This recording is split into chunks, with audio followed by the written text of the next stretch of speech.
In order to enter Shaolin Temple and learn martial arts, the man shaved off all his hair. Then he took an incense stick and inserted it into the top of his head. Under the gaze of the Buddha statue, the man fainted on the spot from the pain. When he opened his eyes again, he found that he had already changed into different clothes. However, on the first day of entering Shaolin Temple, the man encountered a challenge. Because everyone here who wants to eat has to step across the floating logs in front of them, and their feet must not touch the water. Seeing that others easily jumped over, the man also thought it was simple. But as soon as he stepped on the log, he lost his balance and fell into the pool. The man took off his wet clothes and placed them on a stone pillar to dry. This took up a lot of his time. When he entered the dining hall, all the food had already been eaten up by his fellow disciples. If he wanted to fill his stomach, the man had to stand on the floating log while eating. As long as he could keep his balance, he could eat the bowl of porridge. But as soon as the man stood on it, he fell into the water again. The master punished him by making him wash all the bowls and chopsticks clean. In order to exercise the coordination of his body, the man found 2 wooden buckets and rolled them on the ground, and then he jumped on them and rolled along. After 1,000 failures, the man finally mastered the skill of balance. He increased the rolling speed of the wooden buckets to the fastest and jumped back and forth between the 2 buckets. The master thought he was a genius in martial arts. In order to stimulate the potential of the man's body,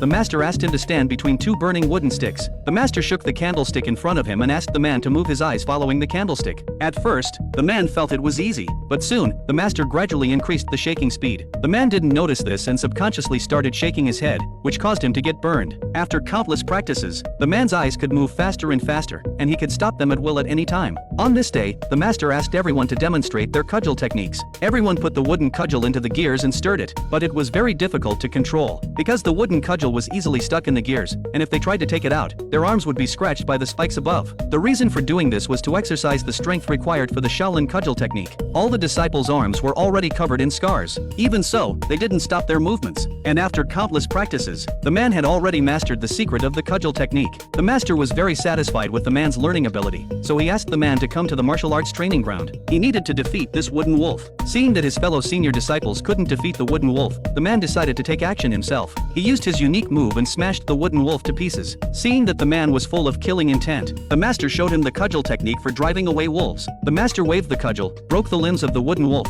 and then struck at the wolf's mouth. He didn't stop until he successfully knocked out the teeth of the wooden wolf. Realizing his mistake, the man requested to go to the back mountain for meditation and cultivation. After a period of cultivation, the man quickly mastered a new move.